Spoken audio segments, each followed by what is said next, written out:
السلام عليكم ورحمة الله وبركاته. ازيكم يا حبايبي؟ يا رب دايما بخير ان شاء الله. في الفيديو ده هنشتغل مع بعض كوفية بغرزة سهلة جدا.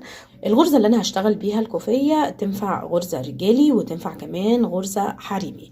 تمام، انا معايا الخيط اللي انا هشتغل بيه خيط برنسيس سويت كيك. الشلة دي 200 جرام، انا جايباها ب 42 جنيه. الخيط 400 متر، 100% اكليريك. الخيط خيط تركي. رقم اللون اللي انا هشتغل بيه 5567 للبنات اللي حابين يشتغلوا الكوفية بنفس اللون. مقاس الكوفية بيبدأ معايا دايما المقاس الكبير، ممكن تبدأيه من 15 سنتي معاكي لحد 30 سنتي، مش اكتر من كده لان اكتر من كده هتكون عريضة جدا. هو 30 سنتي فعلا يعني عريض شوية للبنات اللي بيحبوا الكوفيات تكون عريضة، لكن طبعا ممكن تبدأي من 15، ممكن تخليها 20 22 زي ما انت عايزة. دي درجات اللون بتاعتي اهو. الشلة فيها تقريبا 5 ألوان. هنبدأ مع بعض على طول. معايا طرف الخيط وهشتغل عدد سلاسل، هنشتغل عدد سلاسل فردي. اشتغلت عدد سلاسل فردي تمام، هناخد منهم غرزة وهنيجي على الغرزة التانية وهنشتغل غرزة حشو. لازم عدد الغرز اللي هيطلع معايا في النهاية يكون عدد زوجي، عدد غرز الحشو اللي انا هشتغلها فوق السلاسل. تمام، كل سلسلة هتقابلني هشتغل فوقيها غرزة حشو لحد اخر السلسلة. اشتغلت على السلسلة بتاعتي كلها بغرزة الحشو. بعد كده هاخد ارتفاع 3 سلاسل عشان نبدأ السطر التاني. الغرزة بتاعتنا بتتكون من تكرار سطرين، سطر بنشتغله بغرزة الحشو والسطر التاني بنشتغله بغرزة الاكس. نشتغل مع بعض. بعد الارتفاع هلف الخيط على الابرة، هسيب المكان اللي انا طالعة منه بالارتفاع لان انا بحسب الارتفاع غرزة، وهسيب الغرزة اللي بعده كمان وهاجي على تالت غرزة وهدخل فيها وهشتغل غرزة عمود بلفة. تمام، بعد كده هلف الخيط وهرجع للغرزة اللي انا كنت سايباها. خلاص الارتفاع طالع في مكانه وانا حسبته غرزة، هرجع للغرزة اللي انا كنت سايباها فاضية، هرجع وهشتغل فيها عمود بلفة. بصوا بقت عاملة زي الاكس كده لان الغرزتين جايين عكس بعض. تمام، بعد كده هلف الخيط، هسيب الغرزة اللي بعد اللي انا اشتغلت فيها، هسيب غرزة فاضية في النص وهاجي على الغرزة التانية اهي، هدخل فيها وهشتغل غرزة عمود بلفة. هلف الخيط، هرجع للغرزة اللي انا كنت سايباها وهشتغل فيها عمود بلفة. زي ما قلنا العمودين بيكونوا عكس بعض زي ما انتوا شايفين كده. تمام، بعد كده هسيب غرزة فاضية، هاجي على تاني غرزة وبشتغل عمود بلفة. برجع تاني بلف الخيط وارجع للغرزة اللي انا كنت سايباها فاضية واشتغل عمود بلفة. تمام، كمان مرة بنلف الخيط او بنسيب غرزة فاضية، او بنسيب غرزة فاضية وبنيجي على الغرزة اللي بعدها بنشتغل فيها عمود بلفة. بلف الخيط وبرجع على الغرزة اللي انا سايباها فاضية بشتغل فيها عمود كمان بلفة. تمام، بيكونوا العمودين عاملين حرف اكس او جايين عكس بعض كده زي ما انتوا شايفين. تمام، هكمل لاخر القطعة وهرجع لكم ننهيها مع بعض ونبدأ السطر اللي بعد كده مع بعض. وصلت لنهاية السطر وباقي معايا في اخر السطر غرزة واحدة كده، العدد مظبوط معايا لان زي ما انا بدأت السطر بارتفاع 3 سلاسل لازم انهيه بغرزة عمود بلفة علشان الحرف بتاع الكوفية بتاعتي يطلع متساوي. هلف الخيط وهاجي على اخر غرزة وهشتغل غرزة عمود بلفة. تمام كده السطر خلص معايا. هاخد ارتفاع سلسلة واحدة وهلف الخيط وكل حرف فيه هيقابلني هشتغل في غرزة حشو بما فيهم طبعا يعني الارتفاع بتاع غرزة الحشو انا مش بحسبه طبعا من الغرز، لكن ارتفاع العمود بلفة بحسبه عدد من الاعداد اللي انا شغلاها. باجي في نفس المكان اللي انا طلعت منه بالارتفاع بدخل وبشتغل حشو والغرزة اللي بعديها حشو. كل غرزة هتقابلني هشتغل فوقيها غرزة حشو لحد اخر السطر. وصلت لنهاية سطر الحشو زي ما احنا شايفين الشكل بقى كده، وده ظهر الغرزة بتاعتي.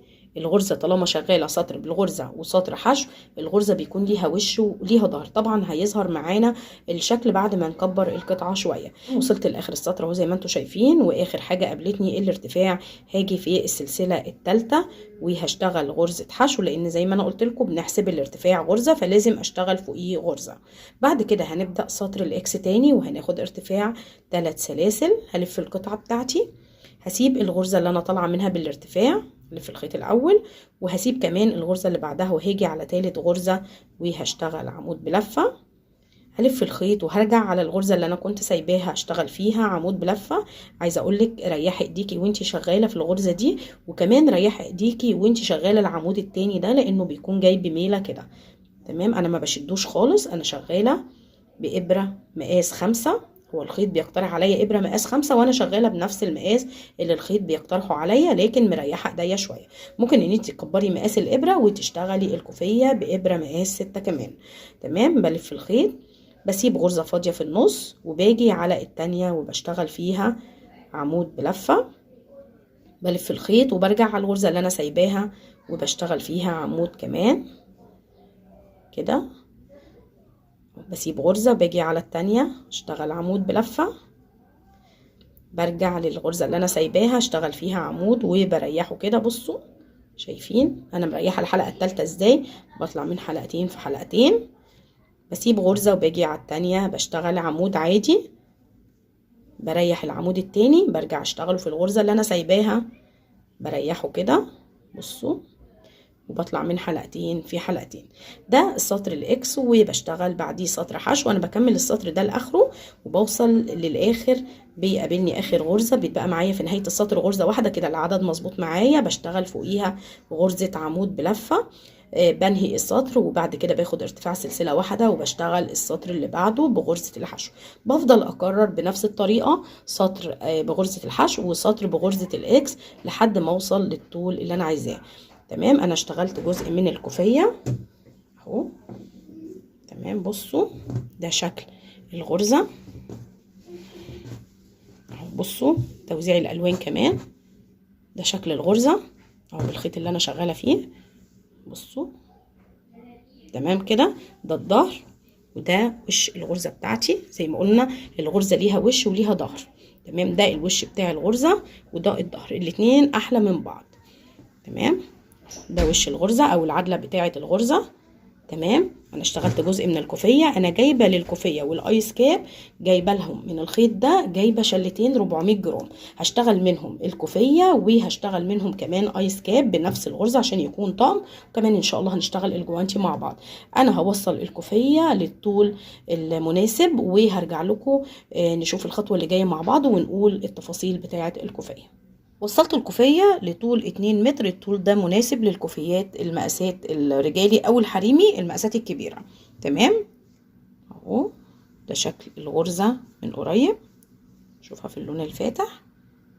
بصوا ده الظهر وده الوش. طبعا الاتنين احلى من بعض وممكن تتلبس على الجنبين. انا بعتبر الجنب اللي انا شغالة فيه غرزة الحشو ده الظهر اهو، ده ظهر الغرزة. بصوا، والجنب التاني اللي انا بشتغل عليه العواميد او عدلة العواميد ده الوش بتاع الكوفية. ده الجزء اللي اتبقى من الخيط. انا اشتغلت تقريبا 300 جرام او اقل، حاجات بسيطة يعني. اللي باقي معايا ازيد من 100 جرام شوية. اللي جاي بقى خطوتين وتكون الكوفية كده جاهزة لللبس. ممكن طبعا ان هي تتلبس بالشكل ده، ممكن تتقفل انفينيتي، ممكن تزودي عليها شراشيب على طول، مفيش اي مشكلة. انا هشتغل بس على الجنبين بتوع الكوفية بغرزة الحشو كنوع من التجميل يعني، نحسن المنظر بتاع الكوفية من هنا ونخليه متساوي اكتر. هتختاري الجنب بقى اللي انت هتلبسي عليه الكوفية، سواء الجنب ده او التاني، وهتبدأي ان انت توصلي الخيط بتاعك.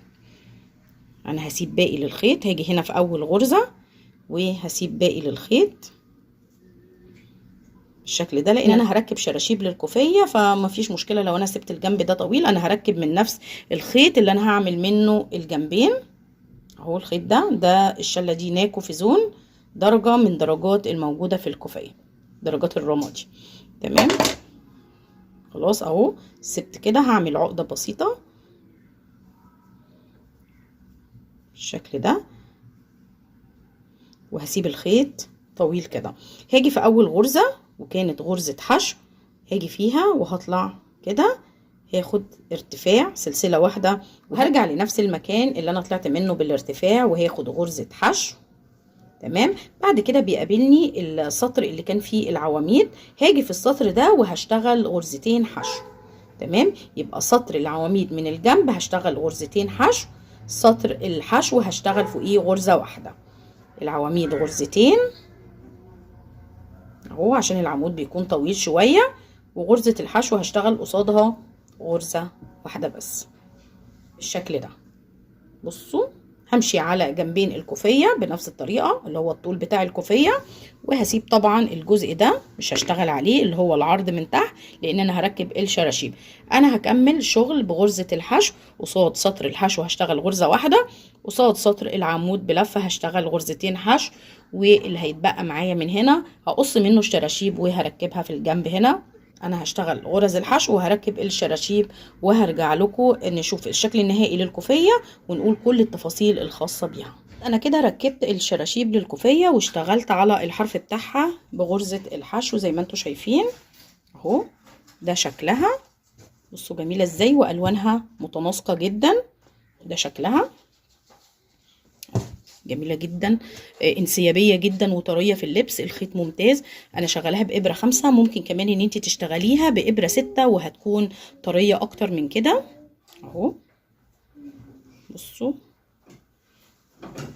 اهو، ده الظهر بتاعها، ده الوش بتاع الغرزة.